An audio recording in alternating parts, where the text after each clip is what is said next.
ओम पितृदेवताभ्य नमः। ओम सूर्याय नमः। जय श्री हरि, जय सूर्य नारायण, जय पितृदेव। भाइयों और बहनों, आज का दिन अत्यंत पावन और दिव्य है। आज आंशिक सूर्य ग्रहण और पवित्र फाल्गुन अमावस्या का अद्भुत संयोग बना है। शास्त्रों में वर्णित है कि जब अमावस्या तिथि और सूर्य ग्रहण का योग बनता है, तब साधना, जप, तप, दान, ध्यान और कथा श्रवण का फल कई गुना बढ़ जाता है। ये दिन केवल एक तिथि नहीं, बल्कि आत्मशुद्धि, पितृ स्मरण और आध्यात्मिक उन्नति का विशेष अवसर है। जो लोग जीवन के कष्टों, बाधाओं और मानसिक अशांति से मुक्ति चाहते हैं, जो अपने पितरों का आशीर्वाद प्राप्त करना चाहते हैं, और जो किसी कारणवश अमावस्या का व्रत या विधिवत पूजा नहीं कर पा रहे हैं, उन सभी के लिए आज की ये दिव्य कथाएं अत्यंत कल्याणकारी सिद्ध होंगी। कहा जाता है कि श्रद्धा से कथा सुनना भी उतना ही पुण्यदायी है जितना कि स्वयं पूजा अर्चना करना।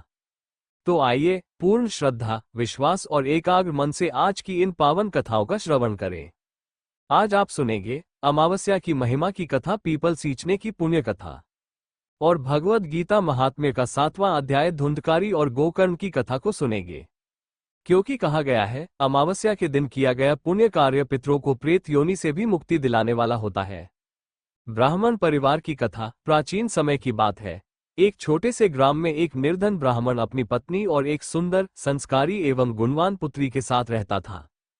परिवार अत्यंत गरीब था, किंतु भगवान की भक्ति में सदा लीन रहता था। ब्राह्मण की पुत्री रूप, गुण और शील में अद्वितीय थी। जब वो विवाह योग्य हुई, तब ब्राह्मण ने उसके लिए योग्य वर की खोज प्रारंभ की, किंतु निर्धनता उनके मार्ग की सबसे बड़ी बाधा बन गई। हर स्थान से निराशा हाथ लगी। ब्राह्मण दंपति चिंतित रहने लगे, परंतु उन्होंने भगवान पर से विश्वास नहीं छोड़ा। एक दिन भगवान की असीम कृपा से उनके जीवन में ऐसा दिव्य मोड़ आया जिसने उनकी किस्मत ही बदल दी। किंतु निर्धन होने के कारण उसके विवाह में बाधाएं आ रही थी। भगवान की दया से एक दिन उनके घर में एक बहुत बड़े महात्मा आए। उस कन्या ने उनकी खूब सेवा की। कन्या की सेवा भावना से प्रसन्न होकर महात्मा ने उसे आशीर्वाद दिया। तब उस लड़की के पिता ने कहा कि महात्मा जी, हम बहुत समय से अपनी पुत्री के विवाह के लिए व्रत की तलाश कर रहे हैं, मगर हमारी निर्धनता के कारण हर बार बात बनते बनते रह जाती है। कृपया बताइए, हमारी पुत्री के हाथ पीले कब होंगे? महात्मा जी ने उस लड़की का हाथ देखा तो बोले, इस लड़की के हाथ में तो विवाह की रेखा ही नहीं है। ये बात सुनते ही ब्राह्मण तो बड़े उदास हो गए और फिर बोले, क्षमा करना महात्मा जी, मैं आपके कहने का अर्थ नहीं समझ पाया। महात्मा जी ने फिर कहा कि तुम्हारी पुत्री के भाग्य में विवाह सुख ही नहीं लिखा है। महात्मा जी के मुख से ऐसे वचन सुनकर वो ब्राह्मण दंपत्ति रोते रोते महात्मा जी के चरणों में गिर गए और उनसे इस समस्या का समाधान बताने के लिए विनती करने लगे। तब महात्मा जी ने उन्हें अपने चरणों से उठाया और बोले कि पास के ही एक गांव में सोना नाम की धोबन जाति की पतिव्रता महिला अपने पति, बेटे और बहू के साथ रहती है। वो एक महान पतिव्रता स्त्री है। यदि आपकी पुत्री उसे अपनी सेवा से प्रसन्न कर ले और आशीर्वाद स्वरूप उसकी मांग का सिंदूर उससे ले ले, तभी इस लड़की का विवाह संभव है। ऐसा करने से इसे अमोघ सुहाग भाग की प्राप्ति भी होगी। मगर ध्यान रहे, वो पतिव्रता महिला कहीं भी आती जाती नहीं है। महात्मा जी ब्राह्मण दंपत्ति के घर से विदा हो गए। अब भोर होते ही ब्राह्मणी ने अपनी पुत्री को सोना धोबिन की सेवा करने के लिए भेज दिया। लड़की पूरे दिल से सोना धोबिन के घर की साफ सफाई और बाकी घर के काम भी उनके उठने से पहले ही करके अपने घर वापस लौट आती थी। ये क्रम बहुत दिन तक ऐसे ही चलता रहा। एक दिन सोना धोबन अपनी बहू को शाबाशी देते हुए बोली कि बहू, तुम तो ब्रह्म मुहूर्त में ही उठकर घर का सारा कामकाज कर लेती हो और मुझे पता तक नहीं चलता। बहू बोली, माताजी, मैं तो सुबह देर से उठती हूँ, मुझे लगा घर के ये सारे काम आजकल आप किया करती है। जानकर सोना धोबिन को बड़ी हैरानी हुई। उसने सोचा कि आखिरकार उनके घर का ये सारा काम कौन करके चला जाता है। इस बात का मुझे पता लगाना चाहिए। तब अगले दिन भोर होते ही सास बहू उठकर घर के एक कोने में छुपकर निगरानी करने लगे कि कौन है जो ब्रह्म मुहूर्त में ही घर का सारा काम करके चला जाता है। उधर अपने निर्धारित समय पर ब्राह्मण की पुत्री आई और मुख से भजन करते करते घर का सारा काम दिल से करने लगी। अपना काम पूरा होने पर जब वो वहां से जाने लगी तो सोना धोबन ने उसे पकड़ लिया और उसके सामने आकर उससे पूछा कि तुम कौन हो बेटी, और इस तरह छुपकर मेरे घर का काम क्यों करती हो? ब्राह्मण की पुत्री ने उन्हें महात्मा के द्वारा कही हुई सारी बात बता दी। सोना धोबन पतिव्रता होने के साथ साथ बहुत उदार दिल की भी थी। वो उस लड़की की सहायता के लिए तैयार हो गई। उस दिन अमावस्या थी और वो उस लड़की के साथ बिना अन्न जल ग्रहण किए उपवास रखकर उसके घर की ओर चल पड़ी। उसने सोचा रास्ते में कहीं पीपल का पेड़ मिलेगा तो उसे भंवरी देकर और उसकी परिक्रमा करके ही जल ग्रहण करेगी। लड़की के घर पहुंचकर सोना धोबन ने जैसे ही अपनी मांग से सिंदूर उस कन्या की मांग में लगाया तो सोना धोबन के पति के प्राण पखेरु उड़ गए। सोना धोबन को ज्ञात हो गया कि अब उसके पति इस दुनिया में नहीं रहे। वो ब्राह्मण परिवार से विदा लेकर चल पड़ी। रास्ते में पीपल का पेड़ देखकर उसने ईंट के टुकड़ों से 108 बार भंवरी देकर 108 बार पीपल के पेड़ की परिक्रमा की। उसके बाद जल ग्रहण किया, तभी उसके पति के मृत देह में प्राण लौट आए। इस प्रकार अमावस्या के दिन पीपल के पेड़ की पूजा करने और इस कथा को सुनने से सुहागन महिलाओं का सुहाग अटल रहता है। सुहागन महिलाओं को सभी प्रकार के मनोरथों की प्राप्ति होती है। जिनका विवाह नहीं हो रहा हो उन्हें मनोवांछित वर की भी प्राप्ति होती है। सभी अभीष्ट मनोरथों की पूर्ति होने के साथ साथ ऐसे भक्तों के घर में धन, अन्न, सुख, समृद्धि के भंडार भी भरे रहते हैं। अमावस्या के दिन विवाह संबंधी परेशानियों के निवारण के लिए किसी धोबी परिवार को कुछ भेंट, दक्षिणा इत्यादि देने का भी विधान है। ये थी अमावस्या की व्रत कथा। एक बुढ़िया थी। उसने अपनी बहू से कहा, तू दूध दही बेच के आ। वो बेचने गई तो रास्ते में औरतें पीपल पतवारी सींच रही थीं। उनको सींचता देखकर बहू ने पूछा कि तुम ये क्या कर रही हो? औरतें बोली कि हम पीपल पतवारी सींच रही है, इससे अन्न और धन होता है, 12 वर्ष का बिछुड़ा हुआ पति मिल जाता है। बहू बोली, ऐसी बात है तो तुम पानी से सींचती हो तो मैं दूध से सींचूंगी। गुजरी बहू रोजाना दूध दही बेचने नहीं जाती, वह रोजाना दूध को पीपल में और दही पतवारी में सींचती। सास दूध दही का दाम मांगती तो कह देती महीना पूरा हो जाने पर लाकर दूंगी। कार्तिक का महीना पूरा हो गया। पूर्णिमा के दिन बहू पीपल पतवारी के पास जाकर बैठ गई। पतवारी ने पूछा, तुम मेरे पास क्यों बैठ गई? बहू बोली कि सासू दूध दही का दाम मांगेगी। पीपल पतवारी बोली कि मेरे पास क्या दाम रखा है, ये भरा डींडा पान पतूरा, इसको ले जा। बहू ने वही ले जाकर कोठरी में रख दिया और डर के मारे कपड़ा ओढ़ कर सो गई। सासू बोली, पैसे ले आए बहू? बहू बोली, कोठरी में रखे हैं। सासू ने कोठरी खोल के देखी तो देखा हीरा मोती जगमगा रहे हैं। सासू बोली, बहू इतना धन कहाँ से लाए? बहू ने आकर देखा तो सच्ची में ही धन भरा हुआ है। बहू ने सास को सारी बात बता दी। सास ने कहा, अब की कार्तिक में मैं भी पतवारी सींचूंगी। कार्तिक आया, सास दूध दही तो बेच आती, हांडी धोकर पीपल पतवारी में चढ़ा देती। आकर बहू से कहती, मेरे से दाम मांग। वो कहती, सासू जी कोई बहू भी दाम मांगती है? मगर सासू कहती, तू मांग। बहू बोली, सासू जी पैसे ले आओ। तो सास पीपल पतवारी के पास जाकर बैठ गई। पीपल पतवारी ने सास को पान पतूरा भरा डींडा दे दिया। उसने ले जाकर कोठरी में रख दिया। बहू ने खोलकर देखा तो उसमें कीड़े मकोड़े बिलबिला रहे हैं। बहू ने कहा, सासू जी यह क्या? सास ने आकर देखा और बोलने लगी, पीपल पतवारी बड़ी दोगली पटपीटन है, इसको तो धन दिया, मुझको कीड़ा मकोड़ा दिया।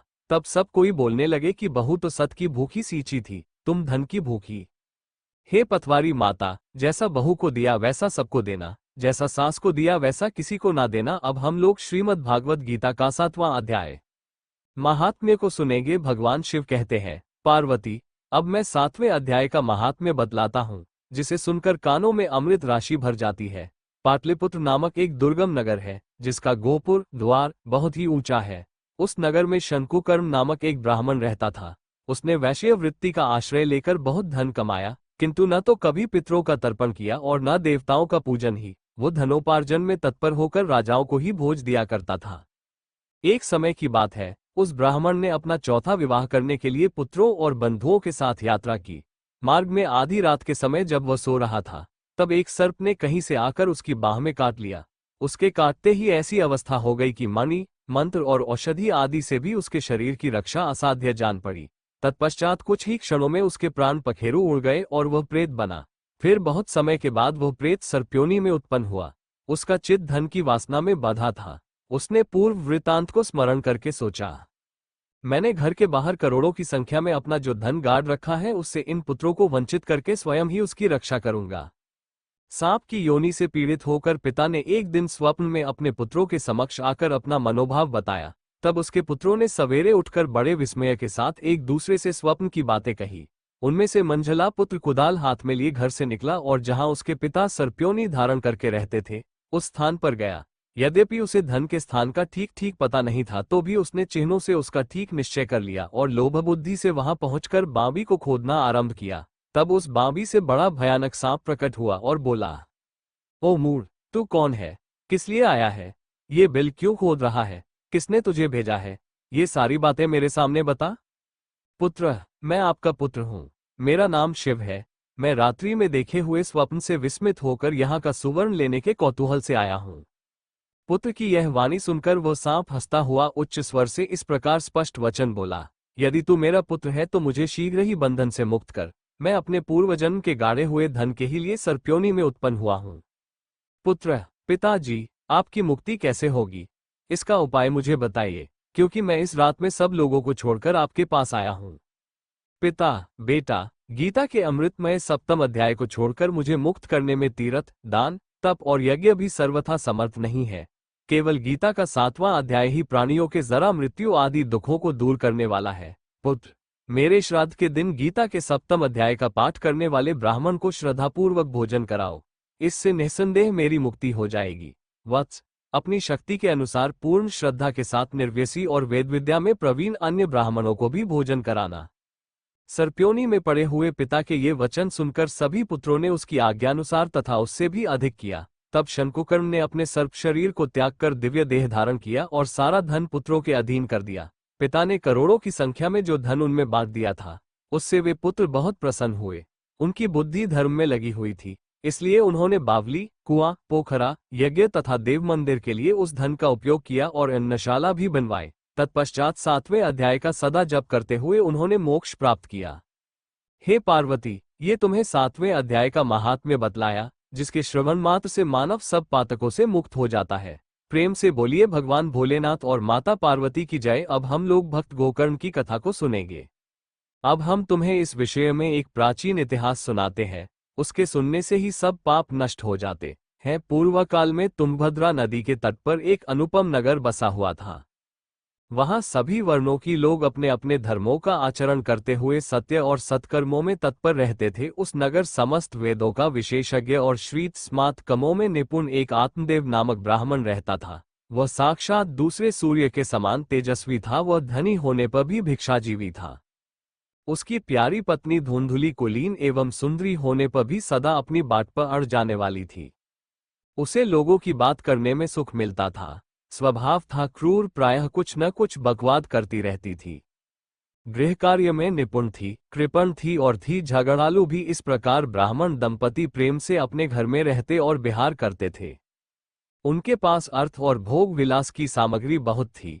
घर द्वार भी सुंदर थे, परंतु उससे उन्हें सुख नहीं था। जब अवस्था बहुत ढल गई, तब उन्होंने संतान के लिए तरह तरह के पुण्यकर्म आरंभ किए और वे दीन दुखियों को गौ, पृथ्वी, सुवर्ण और वस्त्रादि दान करने लगे। इस प्रकार धर्म मार्ग में उन्होंने अपना आधा धन समाप्त कर दिया, तो भी उन्हें पुत्र या पुत्री किसी का भी मुख देखने को न मिला। इसलिए अब वह ब्राह्मण बहुत ही चिंतातुर रहने लगा। एक दिन वह ब्राह्मण देवता बहुत दुखी होकर घर से निकलकर वन को चल दिया। दोपहर के समय उसे प्यास लगी, इसलिए वह एक तालाब पर आया। संतान के अभाव के दुख ने उसके शरीर को बहुत सुखा दिया था, इसलिए थक जाने के कारण जल पीकर वह वहीं बैठ गया। 2 घड़ी बीतने पर वहां एक सन्यासी महात्मा आए। जब ब्रह्मदेवा ने देखा कि वे जल पी चुके हैं, तब वह उनके पास गया और चरणों में नमस्कार करने के बाद सामने खड़े होकर लंबी लंबी सांसें लेने लगा। सन्यासी ने पूछा, कहो देवता, ये ते क्यों हो? ऐसी तुम्हें क्या भारी चिंता है? तुम जल्दी ही मुझे अपने दुख का कारण बताओ। ब्राह्मण ने कहा, महाराज, मैं अपने पूर्वजन्म के पापों से संचित दुख का क्या वर्णन करूं? अब मेरे पितर मेरे द्वारा दी हुई जलांजलि के जल को अपनी चिंता जनित सांस से कुछ गर्म करके पीते हैं। देवता और ब्राह्मण मेरा दिया हुआ प्रसन्न मन से स्वीकार नहीं करते। संतान के लिए मैं इतना दुखी हो गया हूं कि मुझे सब सूना ही सूना दिखाई देता है। मैं प्राण त्यागने के लिए यहाँ आया हूँ। संतानहीन जीवन को धिक्कार है, संतानहीन गृह को धिक्कार है, संतानहीन धन को धिक्कार है और संतानहीन कुल को धिक्कार है। मैं जिस गाय को पालता हूँ वह भी सर्वथा बांझ हो जाती है। जो पेड़ लगाता हूँ उस पर भी फल फूल नहीं लगते। मेरे घर में जो फल आता है वह भी बहुत जल्दी सड़ जाता है। जब मैं ऐसा अभागा और पुत्रहीन हूँ, तब फिर इस जीवन को ही रखकर मुझे क्या करना है? यो कहकर वह ब्राह्मण दुख से व्याकुल हो उन सन्यासी महात्मा के पास फूट फूट कर रोने लगा। तब उन यतिवर के हृदय में बड़ी करुणा उत्पन्न हुई। वे योगनिष्ठ थे उन्होंने उसके ललाट की रेखाएं देखकर सारा वृतांत जान लिया और फिर उसे विस्तार पूर्वक कहने लगे। सन्यासी ने कहा, ब्राह्मण देवता, इस प्रजा प्राप्ति का मोह त्याग दो। कर्म की गति प्रबल है, विवेक का आश्रय लेकर संसार की वासना छोड़ दो। विप्रवर, सुनो, मैंने इस समय तुम्हारा प्रारब्ध देखकर निश्चय किया है कि 7 जन्म तक तुम्हारे कोई संतान किसी प्रकार नहीं हो सकती। पूर्व काल में राजा सगर एवं एम को संतान के कारण दुख भोगना पड़ा था। ब्राह्मण, अब तुम कुटुंब की आशा छोड़ दो, संन्यास में ही सब प्रकार का सुख है। ब्राह्मण ने कहा, महात्मा जी, विवेक से मेरा क्या होगा? मुझे तो बलपूर्वक पुत्र दीजिए, नहीं तो मैं आपके सामने ही शोकमूर्छित होकर अपने प्राण त्यागता हूं। जिसमें पुत्र स्त्री आदि का सुख नहीं है, ऐसा संन्यास तो सर्वथा नीरस ही है। लोक में सरस तो पुत्र पौत्राय से भरा पूरा गृहस्थाश्रम ही है।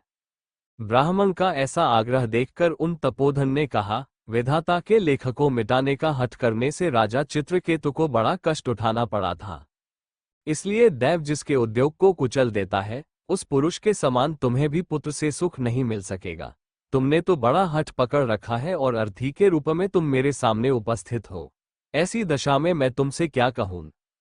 जब महात्मा जी ने देखा कि यह किसी प्रकार अपना आग्रह नहीं छोड़ता, तब उन्होंने उसे एक फल देकर कहा, इसे तुम अपनी पत्नी को खिला देना, इससे उसके एक पुत्र होगा। तुम्हारी स्त्री को 1 साल तक सत्य, शौच, दया, दान और एक समय एक ही अन्न खाने का नियम रखना चाहिए। यदि वो ऐसा करेगी तो बालक बहुत शुद्ध स्वभाव वाला होगा। यूं कहकर वे योगीराज चले गए और ब्राह्मण अपने घर लौट आया।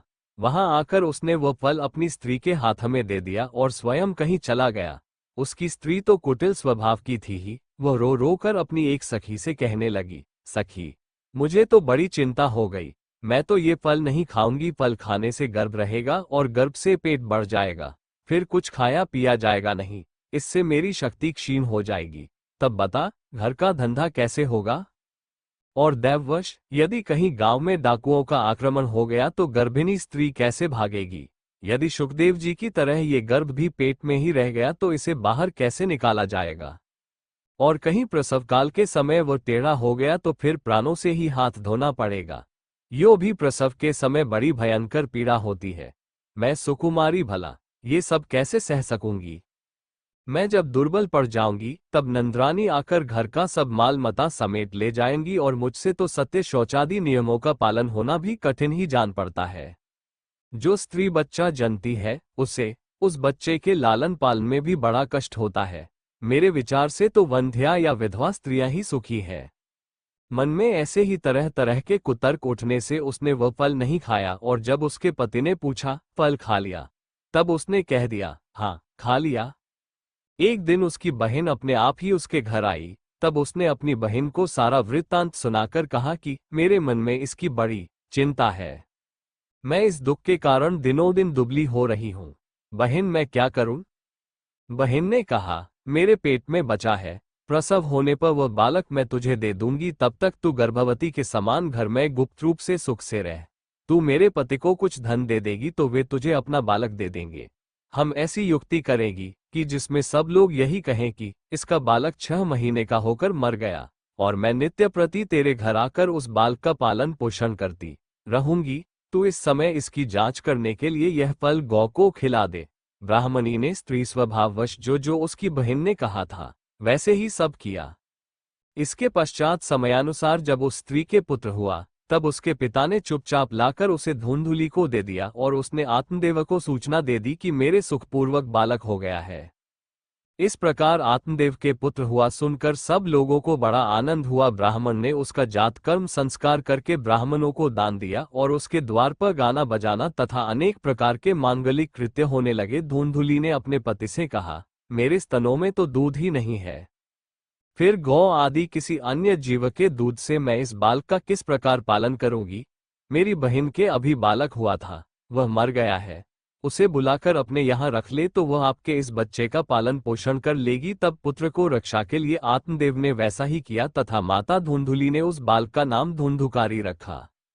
इसके बाद 3 महीने बीतने पर उस गौ के भी एक मनुष्याकार बच्चा हुआ। वह सर्वांग सुंदर, दिव्य, निर्मल तथा सुवर्ण की सी कांति वाला था। उसे देखकर ब्राह्मण देवता को बड़ा आनंद हुआ और उसने स्वयं ही उसके सब संस्कार किए।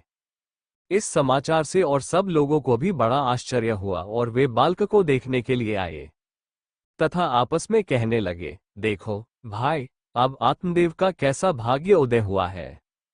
कैसे आश्चर्य की बात है कि गौ के भी ऐसा दिव्य रूप बालक उत्पन्न हुआ है। दैवयोग से इस गुप्त रहस्य का किसी को भी पता न लगा। आत्मदेव ने उस बालक के गौके से कान देखकर उसका नाम गोकर्ण रखा। कुछ काल बीतने पर वे दोनों बालक जवान हो गए। उनमें गोकर्ण तो बड़ा पंडित और ज्ञानी हुआ, किंतु धुंधुकारी बड़ा ही दुष्ट निकला। खान शौचादि ब्राह्मणोचित आचारों का उसमें नाम भी न था और न खान पान का ही कोई परहेज था। क्रोध उसमें बहुत बड़ा चढ़ा था। वो बुरी बुरी वस्तुओं का संग्रह किया करता था। मुर्दे के हाथ से छुआया हुआ अन्न भी खा लेता था। दूसरों की चोरी करना और सब लोगों से द्वेष बढ़ाना उसका स्वभाव बन गया था। छिपे छिपे वो दूसरों के घरों में आग लगा देता था। दूसरों के बालकों को खिलाने के लिए गोद में लेता और उन्हें चट कुएं में डाल देता। हिंसा का उसे व्यसन सा हो गया था। हर समय वह अस्त्र शस्त्र धारण किए रहता और बेचारे अंधे और दीन दुखियों को व्यर्थ तंग करता। चांडालों से उसका विशेष प्रेम था। बस हाथ में फंदा लिए कुत्तों की टोली के साथ शिकार की टोह में घूमता रहता। वेश्याओं के जाल में फंसकर उसने अपने पिता की सारी संपत्ति नष्ट कर दी। एक दिन माता पिता को मारपीट कर घर के सब बर्तन भानड़े उठा ले गया। इस प्रकार जब सारी संपत्ति स्वाहा हो गई, तब उसका कृपण पिता फूट फूट कर रोने लगा और बोला, इससे तो इसकी माँ का बांझ रहना ही अच्छा था। कुपुत्र तो बड़ा ही दुखदायी होता है। अब मैं कहाँ रहूं, कहाँ जाऊं? मेरे इस संकट को कौन काटेगा? हाय, मेरे ऊपर तो बड़ी विपत्ति आ पड़ी है। इस दुख के कारण अवश्य मुझे एक दिन प्राण छोड़ने पड़ेंगे। उसी समय परम ज्ञानी गोकर्ण जी वहां आए और उन्होंने पिता को वैराग्य का उपदेश करते हुए बहुत समझाया। वे बोले, पिताजी, ये संसार असार है। यह अत्यंत दुखरूप और मोह में डालने वाला है। पुत्र किसका, धन किसका? स्नेहवान पुरुष रात दिन दीपक के समान जलता रहता है। सुख न तो इंद्र को है और न चक्रवर्ती राजा को ही। सुख है तो केवल विरक्त एकांत जीवी मुनि को। यह मेरा पुत्र है, इस अज्ञान को छोड़ दीजिए। मोह से नरक की प्राप्ति होती है। ये शरीर तो नष्ट होगा ही, इसलिए सब कुछ छोड़कर वन में चले जाइए। गोकर्ण के वचन सुनकर आत्मदेव वन में जाने के लिए तैयार हो गया और उनसे कहने लगा, बेटा, वन में रहकर मुझे क्या करना चाहिए, यह मुझसे विस्तार पूर्वक कहो। मैं बड़ा मूर्ख हूँ। अब तक कर्मवश स्नेहपाश में वैधा हुआ अपकी भांति इस घर रूप अंधेरे कुएं में ही पड़ा रहा हूँ। तुम बड़े दयालु हो, इससे मेरा उद्धार करो। गोकर्ण ने कहा, पिताजी, ये शरीर हड्डी मांस और रुधिर का पिंड है। इसे आप मैं मानना छोड़ दें और स्त्री पुत्रादि को अपना कभी न माने। इस संसार को रात दिन क्षण भंगुर देखें। इसकी किसी भी वस्तु को स्थायी समझकर उसमें राग न करें। बस एकमात्र वैराग्य रस के रसिक होकर की भक्ति में लगे रहें। भगवत भजन ही सबसे बड़ा धर्म है। निरंतर उसी का आश्रय लिए रहें। अन्य सब प्रकार के लौकिक धर्मों से मुख मोड़ लें। सदा साधुजनों की सेवा करें। भोगों की लालसा को पास न फटकने दें तथा जल्दी से जल्दी दूसरों के गुण दोषों का विचार करना छोड़कर एकमात्र भगवत सेवा और की कथाओं के रस का ही पान करें। इस प्रकार पुत्र की वाणी से प्रभावित होकर आत्मदेव ने घर छोड़ दिया और वन की यात्रा की। यद्यपि उसकी आयु उस समय 60 वर्ष की हो चुकी थी, फिर भी बुद्धि में पूरी दृढ़ता थी। वहां रात दिन की सेवा पूजा करने से और नियम पूर्वक भागवत के दशमस्कंध का पाठ करने से उसने भगवान श्री कृष्णचंद्र को प्राप्त कर लिया। पिता वन चले जाने पर एक दिन धुंधुकारी ने अपनी माता को बहुत पीटा और कहा, बता, धन कहाँ रखा है, नहीं तो अभी तेरी लुआठी जलती लकड़ी से खबर लूंगा। उसकी इस धमकी से डरकर और पुत्र के उपद्रवों से दुखी होकर वह रात्रि के समय कुएं में जा गिरी और इसी से उसकी मृत्यु हो गई। योगनिष्ठ गोकर्ण जी तीर्थयात्रा के लिए निकल गए। उन्हें इन घटनाओं से कोई सुख या दुख नहीं होता था, क्योंकि उनका न कोई मित्र था न शत्रु। धुंधुकारी 5 वेश्याओं के साथ घर में रहने लगा। उनके लिए भोग सामग्री जुटाने की चिंता ने उसकी बुद्धि नष्ट कर दी और वह नाना प्रकार के अत्यंत क्रूर कर्म करने लगा। एक दिन उन कुलटाओं ने उससे बहुत से गहने मांगे। वह तो काम से अंधा हो रहा था। मौत की उसे कभी याद नहीं आती थी। बस उन्हें जुटाने के लिए वह घर से निकल पड़ा। वह जहां तहां से बहुत सा धन चुराकर घर लौट आया तथा उन्हें कुछ सुंदर वस्त्र और आभूषण लाकर दिए। चोरी का बहुत माल देखकर रात्रि के समय स्त्रियों ने विचार किया कि यह नित्य ही चोरी करता है, इसलिए इसे किसी दिन अवश्य राजा पकड़ लेगा। राजा ये सारा धन छीनकर इसे निश्चय ही प्राणदंड देगा। जब एक दिन इसे मरना ही है, तब हम ही धन की रक्षा के लिए गुप्त रूप से इसको क्यों न मार डालें। इसे मारकर हम इसका माल मता लेकर जहां कहीं चली जाएंगी। ऐसा निश्चय कर उन्होंने सोए हुए धुंधुकारी को रस्सियों से कस दिया और उसके गले में फांसी लगाकर उसे मारने का प्रयत्न किया। इससे जब वो जल्दी न मरा तो उन्हें बड़ी चिंता हुई। तब उन्होंने उसके मुख पर बहुत से दहकते अंगारे डाले। इससे वो अनेकी लपटों से बहुत छटपटाकर मर गया। उन्होंने उसके शरीर को एक गड्ढे में डालकर गाड़ दिया। सच है, स्त्रियां प्रायः बड़ी दुस्साहसी होती हैं। उनके इस कृत्य का किसी को भी पता न चला। लोगों के पूछने पर कह देती थी कि हमारे प्रियतम पैसे के लोभ से अब की बार कहीं दूर चले गए हैं, इसी वर्ष के अंदर लौट आएंगे। बुद्धिमान पुरुष को दुष्टा स्त्रियों का कभी विश्वास न करना चाहिए। जो मूर्ख इनका विश्वास करता है उसे दुखी होना पड़ता है। इनकी वाणी तो अमृत के समान कामियों के हृदय में रस का संचार करती है, किंतु हृदय रेकी धार के समान तीक्ष्ण होता है। भला इन स्त्रियों का कौन प्यारा है? वे कुलताएं धुंधुकारी की सारी संपत्ति समेटकर वहां से चंपत हो गईं। उनके ऐसे न जाने कितने पति थे और धुंधुकारी अपने कुकर्मों के कारण एक भयंकर प्रेत हुआ। वह बवंड के रूप में सर्वदा दसों दिशाओं में भटकता रहता था तथा शीत घाम से संतप्त और भूख प्यास से व्याकुल होने के कारण हा देव चिल्लाता रहता था, परंतु उसे कहीं भी कोई आश्रय न मिला। कुछ काल बीतने पर गोकर्ण भी लोगों के मुझसे धुंधुकारी को मृत्यु का समाचार सुना। तब उसे अनाथ समझकर उन्होंने उसका गयाजी में श्राद्ध किया और भी जहां जहां वे जाते थे उसका श्राद्ध अवश्य करते थे।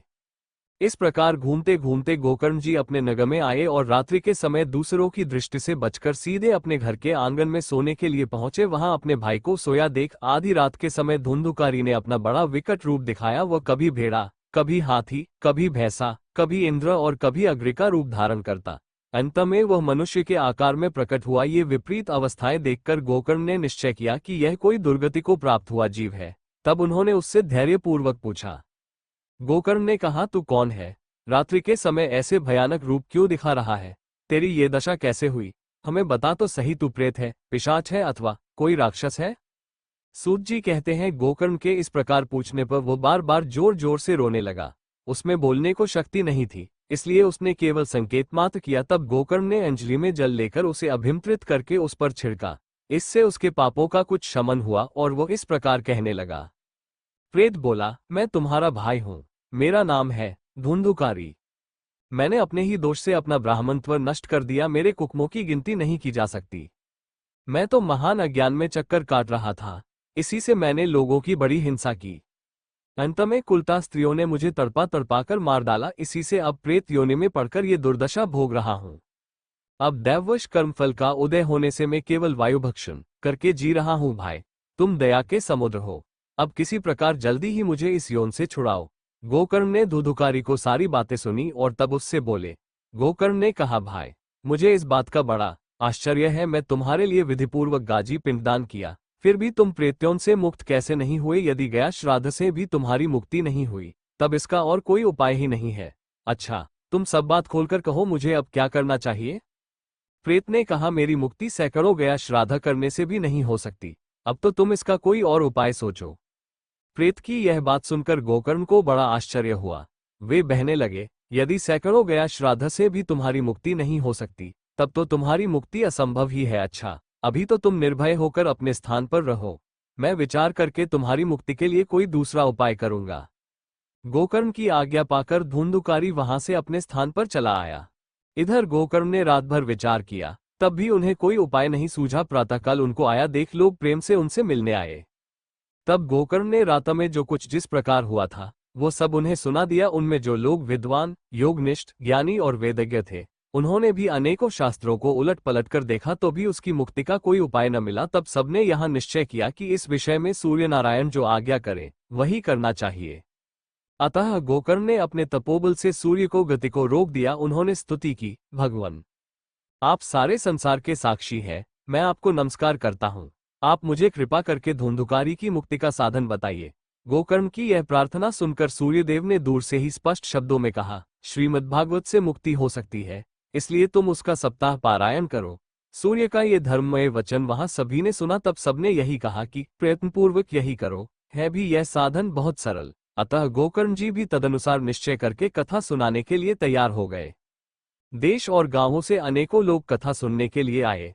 बहुत से लंगड़े, लूले, अंधे, बूढ़े और मंदबुद्धि पुरुष भी अपने पापों की निवृत्ति के उद्देश्य से वहां आ पहुंचे। इस प्रकार वहां इतनी भीड़ हो गई कि उसे देखकर देवताओं को भी आश्चर्य होता था। जब गोकर्ण जी व्यासगद्दी पर बैठकर कथा कहने लगे, तब वो प्रेत भी वहां आ पहुंचा और इधर उधर बैठने के लिए स्थान ढूंढने लगा। इतने में ही उसकी दृष्टि एक सीधे रखे हुए 7 गांठ के बॉस पर पड़ी। उसी के नीचे के छिद्र में घुसकर वो कथा सुनने के लिए बैठ गया। वायु रूप होने के कारण वह बाहर कहीं बैठ नहीं सकता था, इसलिए बांस में घुस गया। गोकर्ण जी ने एक वैष्णव ब्राह्मण को मुख्य श्रोता बनाया और प्रथम स्कंध से ही स्पष्ट स्वर में कथा सुनानी आरंभ कर दी। सायंकाल में जब कथा को विश्राम दिया गया, तब एक बड़ी विचित्र बात हुई। वहां सभासदों के देखते देखते उस बांस की एक गांठ तड़ तड़ शब्द करती फट गई। इसी प्रकार दूसरे दिन सायंकाल में दूसरी गांठ फटो और तीसरे दिन उसी समय तीसरी। इस प्रकार 7 दिनों में 7 गांठों को फोड़कर धुंधुकारी 12 स्कंधों के सुनने से पवित्र होकर प्रेत्यों से मुक्त हो गया और दिव्य रूप धारण करके सबके सामने प्रकट हुआ। उसका मेघ के समान श्याम शरीर पीतांबर और तुलसी की मालाओं से सुशोभित था तथा सिर पर मनोहर मुकुट और कानों में कमनीय कुंडल झिलमिला रहे थे। उसने तुरंत अपने भाई गोकर्ण को प्रणाम करके कहा, भाई, तुमने कृपा करके मुझे प्रेत्यों की यातनाओं से मुक्त कर दिया। ये प्रेत पीड़ा का नाश करने वाली श्रीमद्भागवत को कथा धन्य है तथा श्री कृष्णचंद्र के धाम की प्राप्ति कराने वाला इसका सप्ताह पारायण भी धन्य है। जब सप्ताह श्रवण का योग लगता है, तब सब पाप थर्रा उठते हैं कि अब ये भागवत की कथा जल्दी ही हमारा अंत कर देगी। 54 जिस प्रकार आग गीली सूखी छोटी बड़ी सब तरह की लकड़ियों को जला डालती है, उसी प्रकार यह सप्ताह श्रवण मन, वचन और कर्म द्वारा किए हुए नए पुराने छोटे बड़े सभी प्रकार के पापों को भस्म कर देता है। विद्वानों ने देवताओं की समा में कहा है कि जो लोग इस भारतवर्ष में श्रीमद्भागवत की कथा नहीं सुनते, उनका जन्म वृथा ही है। भला मोहपूर्वक लालन पालन करके यदि इस अनित्य शरीर को हृष्ट पुष्ट और बलवान भी बना लिया तो भी श्रीमद्भागवत की कथा सुने बिना इससे क्या लाभ हुआ। अस्थियां ही इस शरीर के आधार स्तंभ है। नस नाड़ी रूप रस्सियों से यह बंधा हुआ है। ऊपर से इस पर मांस और रक्त थोपकर इसे चर्म से मढ़ दिया गया है। इसके प्रत्येक अंग दुर्गंध आती है, क्योंकि है तो यह मल मूत्र का भान ही वृद्धावस्था और शोक के कारण ये परिणाम में दुखमय ही है। रोगों का तो घर ही ठहरा। यह निरंतर किसी न किसी कामना से पीड़ित रहता है, कभी इसकी तृप्ति नहीं होती। इसे धारण किए रहना भी एक भार ही है। इसके रोम रोम में दोष भरे हुए हैं और नष्ट होने में इसे एक क्षण भी नहीं लगता। अंत में यदि इसे गाड़ दिया जाता है तो इसके कीड़े बन जाते हैं। कोई पशु खा जाता है तो यह विष्ठा हो जाता है और अग्नि में जला दिया जाता है तो भस्म की ढेरी हो जाता है। ये 3 ही इसकी गतियां बताई गई हैं।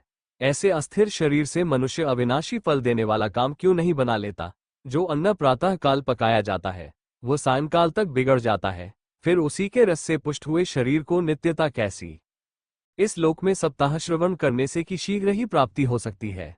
अतः सब प्रकार के दोषों की निवृत्ति के लिए एकमात्र यही साधन है। जो लोग भागवत को कथा से वंचित हैं, वे तो जल में बुदबुदे और जीवों में मच्छरों के समान केवल मरने के लिए ही पैदा होते हैं। भला जिसके प्रभाव से जड़ और सूखे हुए बांस की गांठें फट सकती है, उस भागवत कथा का श्रवण करने से चित्त की गांठों का खुल जाना कौन बड़ी बात है। सप्ताह श्रवण करने से मनुष्य के हृदय की गांठ खुल जाती है, उसके समस्त संशय छिन्न भिन्न हो जाते हैं और सारे कर्म क्षीण हो जाते हैं। ये भागवत कथा रूप तीर्थ संसार के कीचड़ को धोने में बड़ा ही पटु है।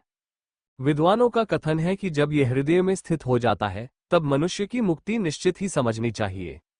जिस समय धुंधुकारी ये सब बातें कह रहा था, जिसके लिए वैकुंठवासी पार्षदों के सहित एक विमान उतरा, उससे सब और मंडलाकार प्रकाश फैल रहा था। सब लोगों के सामने ही धुंधुकारी उस विमान पर चढ़ गया।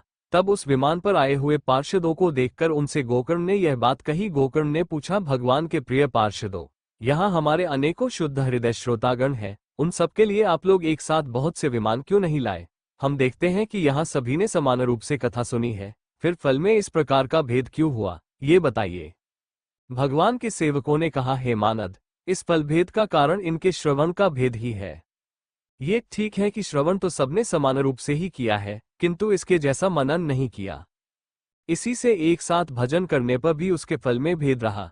इस प्रेत ने 7 दिनों तक निराहार रहकर श्रवण किया था तथा सुने हुए विषय का स्थिरचित्त से ये खूब मनन निधिध्यासन भी करता रहता था। जो ज्ञान दृढ़ नहीं होता, वो व्यर्थ हो जाता है। इसी प्रकार ध्यान न देने से, श्रवण का, संदेह से, मंत्र का और चित्त के इधर उधर भटकते रहने से जब का भी कोई फल नहीं होता। वैष्णवहीन देश, अपात्र को कराया हुआ श्राद्ध का भोजन, अश्रोत्रिय को दिया हुआ दान एवं आचारहीन कुल, इन सब का नाश हो जाता है। गुरु वचनों में विश्वास, दीनता का भाव, मन के दोषों पर विजय और कथा में चित्त की एकाग्रता इत्यादि नियमों का यदि पालन किया जाए तो श्रवण का यथार्थ फल मिलता है। यदि ये श्रोता फिर से श्रीमद्भागवत की कथा सुने तो निश्चय ही सबको वैकुंठ की प्राप्ति होगी और गोकर्ण जी आपको तो भगवान स्वयं आकर गोलोक धाम में ले जाएंगे। यो कहकर वे सब पार्षद हरिकीर्तन करते वैकुंठ लोक को चले गए। श्रावण मास में गोकर्ण जी ने फिर उसी प्रकार सप्ताहम से कथा कही और उन श्रोताओं ने उसे फिर सुना। नारद जी, इस कथा की समाप्ति पर जो कुछ हुआ वो सुनिए। वहां भक्तों से भरे हुए विमान के साथ भगवान प्रकट हुए। सब ओर से खूब जय जयकार और नमस्कार की ध्वनियां होने लगी। भगवान स्वयं हर्षित होकर अपने पांचजन्य शंख की ध्वनि करने लगे और उन्होंने गोकर्ण को हृदय से लगाकर अपने ही समान बना लिया। उन्होंने क्षण भर में ही अन्य सब श्रोताओं को भी मेघ के समान श्यामवर्ण, रेशमी, पीतांबरधारी तथा किरीट और कुंडलाई से विभूषित कर दिया। उस गांव में कुत्ते और चांडाल पर्यंत जितने भी जीव थे वे सभी गोकर्ण जी की कृपा से विमानों पर चढ़ा लिए गए तथा जहां योगीजन जाते हैं उस भगवत धाम में वे भेज दिए गए। इस प्रकार भक्तवत्सल भगवान श्री कृष्ण कथा श्रवण से प्रसन्न होकर गोकर्ण जी को साथ ले अपने बाल बाल के प्रिय गोलोक धाम में चले गए। पूर्व काल में जैसे अयोध्यावासी भगवान श्री राम के साथ साकेत धाम सिधारे थे, उसी प्रकार भगवान श्री कृष्ण उन सबको योगी दुर्लभ गोलोक धाम को ले गए, जिस लोक में सूर्य, चंद्रमा और सिद्धों की भी कभी गति नहीं हो सकती। उसमें वे श्रीमद् भागवत श्रवण करने से चले गए। नारद जी, सप्ताहयज्ञ के द्वारा कथा श्रवण करने से जैसा उज्ज्वल फल संचित होता है उसके विषय में हम आपसे क्या कहें। आजी, जिन्होंने अपने कर्णपुट से गोकर्ण जी की कथा के एक अक्षर का भी पान किया था वे फिर माता के गर्भ में नहीं आए। जिस गति को लोग वायु, जल या पत्ते खाकर शरीर सुखाने से, बहुत काल तक घोर तपस्या करने से और योगाभ्यास से भी नहीं पा सकते, उसे वे सप्ताह श्रवण से सहज ही प्राप्त कर लेते हैं। इस परम पवित्र इतिहास का पाठ चित्रकूट पर विराजमान मुनीश्वर शांडिल्य भी ब्रह्मानंद में मग्न होकर करते रहते हैं। ये कथा बड़ी ही पवित्र है, एक बार के श्रवण से ही समस्त पापराशि को भस्म कर देती है। यदि इसका श्राद्ध के समय पाठ किया जाए तो इससे पितृगण को बड़ी तृप्ति होती है और नित्य पाठ करने से मोक्ष की प्राप्ति होती है। तो भक्तों, इस प्रकार फाल्गुन मास की पावन अमावस्या की यह दिव्य कथा हमें ये संदेश देती है कि अंधकार कितना भी गहरा क्यों न हो, प्रभु स्मरण और पितृतर्पण से जीवन में पुनः प्रकाश अवश्य आता है। अमावस्या केवल चंद्रमा का लोप नहीं है, ये हमारे भीतर के अहंकार, पाप और अज्ञान के अंत का प्रतीक है। जो साधक इस दिन श्रद्धा से स्नान, दान, जप, तर्पण और व्रत करते हैं उनके पितृ प्रसन्न होते हैं, घर में सुख शांति आती है और भगवान शिव तथा श्रीहरि विष्णु की कृपा बनी रहती है। फाल्गुन मास का ये समापन हमें सिखाता है कि त्याग में ही प्राप्ति है, श्रद्धा में ही सिद्धि है और भक्ति में ही मुक्ति है। आइए अंत में हम सब मिलकर प्रार्थना करें। हे प्रभु, हमारे जाने अनजाने में हुए अपराधों को क्षमा करें, हमारे पितरों को सद्गति दें और हमारे जीवन को धर्म, अर्थ, काम और मोक्ष के मार्ग पर अग्रसर करें। बोलिए पितृदेवताओं की जय, बोलिए भोलेनाथ शंकर भगवान की जय, बोलिए श्रीहरि विष्णु भगवान की जय। इसी मंगल भावना के साथ फाल्गुन मास की अमावस्या कथा का यही समापन होता है। आप सभी पर ईश्वर की असीम कृपा बनी रहे।